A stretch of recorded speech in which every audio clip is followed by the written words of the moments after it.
Easy answers, quick solutions for you and your RV, Scotty says.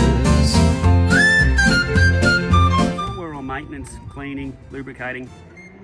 Anderson plugs, 12-pin plugs.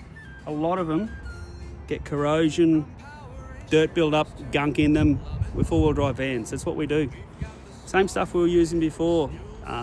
Worth 2040, CRC, WD-40, Electra Cleans are good ones. Electra Primes are good ones.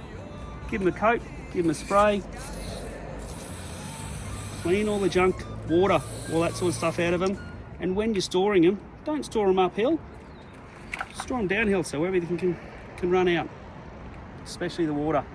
That'll keep the electrical conductivity a lot better. It'll make your batteries charge better, lights work better, and everything more happy.